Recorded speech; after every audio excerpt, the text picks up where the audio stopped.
everyone, ever since our recent video being 7 things you didn't know about Killua and Hisoka, we have always wanted to cover the topic of Hisoka's past, mainly because of how he is perceived as a mysterious character, besides his pervy side being exploited when he jizzes himself over Gon and Killua, of course. What made us really want to dissect this topic was because Hisoka stands in the ranks of one of the main characters, and as we already know, most of these characters have fleshed out backstories besides the one and only, and if not the most popular character in the anime, Hisoka. In this video, we are going to go balls deep into Hisoka and his past, and not that many of us are aware of it. And also, of course, no homo guys, because I know Hisoka would love that. Also, what do you guys think of Hisoka? Let me know in the comment section below after this video. And to be fair, he is literally the epitome of a badass villain. You can't help but love this guy. He's kinda like the Joker from the Batman series.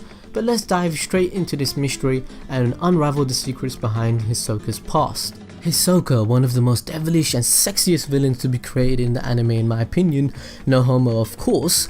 Everything about him, from the looks to the abilities to his personality, he's got it all except for one thing: a past. Hisoka's backstory wasn't introduced within the Hunter x Hunter 2011 adaptation or even the original 1999 series, which makes us think, could there really be a continuation of Hunter x Hunter anime? Because you know, the manga has again, after only 10 chapters this year, is on hiatus. It's more like Hunter x hiatus at this point. But on a serious note, I mean, the way that is going, it will probably take another 12 years for the second part of the anime to be released, because the way Togashi going on seems like he's going to go into hiatus whenever he wants. A new Monster Hunter game just came out. Maybe it's because of that, maybe he wants to play this video game, or maybe it's his health issues. Who knows? We can only hope for the best and hope this anime gets a conclusion. Togashi's life is sorted anyways. If you guys didn't know, he isn't driven by money it seems. His wife created Sailor Moon, she's a famous mangaka too, and his own talent created Yu Yu Hakusho as well as other works which till this day let him live a comfortable life. If he does not want to rush his manga, he doesn't have to. It's his choice and I respect that, but bro, the work rate needs to increase, man. I need my crack, dog. I need my fix, bro. But anyway, when first coming upon Hisoka's character, it was as though he felt like someone that was only there to participate towards the development of Gon and Killua. He did play some major parts towards building their characters, but Togashi, the sneaky son of a gun he is, he made this villain into someone we genuinely love. You guys can't deny that during the Greed Island, we were so hyped seeing Hisoka, Gon and Killua working as one unit during the Extreme Dodgeball game. That's one of the most epic tie-ins of villain and hero working together in shonen anime history, to be honest. It's iconic. Although we weren't introduced to Hisoka's past in any of the adaptations of the Hunter x Hunter anime or manga, one of the most popular mangakas right now had come up with the one-shot based upon Hisoka's past and him developing the use of Nen. And that is none other than the mangaka and brains behind Tokyo Ghoul, Ashida Sui. I know, right? You guys must be mind blown right now. I must be thinking, what?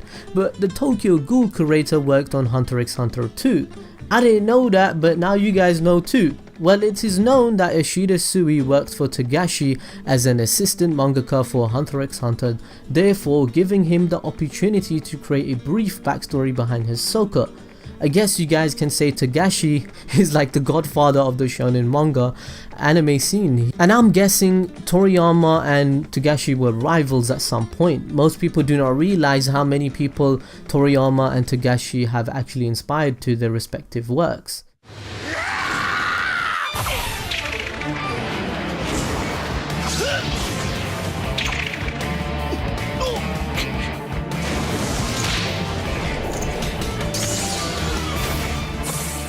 The Hunter x Hunter manga literally inspired the likes of Naruto and One Piece, which are the top 10 most successful manga of all time worldwide. Anyways, moving on from blasting your minds, the one-shot manga based upon Hisoka's past is something that allows us to gain the knowledge of how Hisoka grew to become so powerful and have that bloodlust of always fighting, especially with people who are much stronger. The whole one-shot manga is based within an area called Glamglass Land, where a young Hisoka is found unconscious on the pavement of a road by a circus performer and owner by the name of Moritonio. Hopefully I pronounced his name right. I think it's Moritonio or Meritonio. Oh, that was my Italian accent, that was so bad. But anyways, Hisoka then wakes up and he is asked if he knows any magic tricks by this guy. Hisoka, being the trickster that he is, does a card trick which amazes Moritonio, thus encouraging Hisoka to become a part of his circus. I feel like I'm butchering these names, forgive me guys, but one of Moritonio's performers, Abaki, warns him that Hisoka could have an uncanny past due to him being found on the pavement passed out. At this specific time, there was a serial killer on the loose by the name of John Doe that mercilessly killed his victims in front of a crowd or cameras. A poster on the wall about this serial killer struck Moritonio's eye since they vanished, leaving no trace at all. During one of the performances Hisoka took part in, he noticed that Moritonio acquired some sort of unfamiliar aura, thus making him ask what it was, and this is when Hisoka is introduced to the power of Nen. Abaki briefly tells Hisoka on how Moritonio acquires such power, and that was through the hunter exam. Moritonio always desired to become a hunter. Unfortunately, he failed on several occasions. Besides all the performers in the circus, only Abaki was able to grasp the power of Nen from Moritonio teaching her. Then, Hisoka, noticing Abaki using Nen, and just from brief teachings as well as seeing Moritonio using Nen, he learned how to use it within an extremely short period of time that even Moritonio and Abaki were totally shocked at his natural ability. His talent surpassed their expectation as he was almost as powerful, if not more powerful than them already. Slowly developing his Nen, Hisoka was a natural from Moritonio's point of view and better than all the other performers including Abaki herself. Now this is where things take a turn for the worse guys. You guys should remember me mentioning a serial killer called John Doe. Well, whilst Abaki was shopping, she was attacked by the serial killer called John Doe, but luckily a young Hisoka was at the right place at the right time, saving her life. Hisoka then notices the same aura coming from John Doe as he did with Moritonio, which clearly goes to show that Moritonio, his mentor and the teacher, is the serial killer known as John Doe, because they literally have the same Nen. Come on man, all these puzzles are clicking together. So although Hisoka wasn't as skilled as he is now, Moritonio was getting the edge out of this one-sided fight because he wanted to kill him.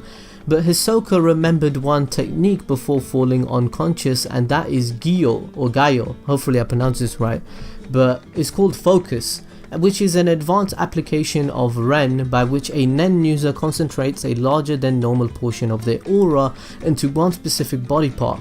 It increases the strength of that one body part but leaves the rest of the body more vulnerable. So this is more often used in the eyes, allowing a Nen user to see aura and things would otherwise be, they could see things that would otherwise be hidden. So Hisoka at that point developed a technique, as well as we all know this technique is called bungee gum. This is where the bungee gum technique came from. And this allowed him to kill the teacher and avenge everyone. So he kinda done a good thing. Hisoka at this point of his character, he seems to be a good guy and he's an anti-hero later on kind of thing, but I don't know, he's a really complicated character. Ever since the upcoming of Hunter x Hunter, Togashi had always wanted to create another one-shot manga based upon the parents of Hisoka and where he originally came from, but unfortunately these hiatuses took place and this allowing him from furthering on this backstory of Hisoka. I guess right now the side series could be in the works, you never know what's going on in the background of all these anime studios, but maybe there's a funny idea of Hisoka's mother. Who would she be? For example, imagining Hisoka's mother rushing into the Heavens Arena, grabbing him by the ear and lecturing him with like things, why can't you just settle down and find a job like other people? I've told you 1,000 times not to bully people. You're too OP man, you're bungee gum and your cum face, you have an orgasm, you got problems man, you're too perverted bro. And just imagine Hisoka's mother lecturing him. That would be funny. Hisoka seems to be the type of character that would care very deeply about his parents, and especially his mother, and he would mess anyone up that would attempt to do something like that. So learning about Hisoka's parents would be actually very interesting, because his characterization is so unique and so different from any other anti-hero or villain type character shown in anime. So that would be amazing. And to be honest, we still don't even know Hisoka's identity and his pure past. About, all we know is that he fell unconscious and he was taken care of from a circus performer. So it would be cool to see everyone's theory about what kind of childhood Hisoka must have had. I mean, at this point, he even lied about it once, about his true identity. We don't even know when he's telling the truth. So with Killua, we have him being trained to become an assassin. Then we have Gon, who went out of his way to find a big ass fish and find his father. And then we have Kurapika with a backstory that is like Sasuke's, where his whole family died. But at the end of the day, Naruto was inspired by Hunter x Hunter, I'm just saying. But I don't know, what do you guys think Hisoka's past must have been for him to turn out the way he was? I don't know, it must be really, really sad. 俺は奴にジャッジメントチェーンなる鎖を心臓に刺されてもう念能力も全く使えないんだ。 Anyways, I was happy learning just this amount of information about Hisoka's past, and it was Ishida Sui that revealed it, and it's pretty much canon because Togashi approved it. So the creator of Tokyo Ghoul created this one-shot manga, and if you want to read it, or I'll put it in the description below. But tell us your opinion down in the comment section below. Make sure you smash the like button as always, hit the notification bell because YouTube is absolute trash as always. Also follow us on Twitter, social media, Snapchat, Discord, get to chat with us, it's really cool. We love you guys as always. See you next time and thanks for watching.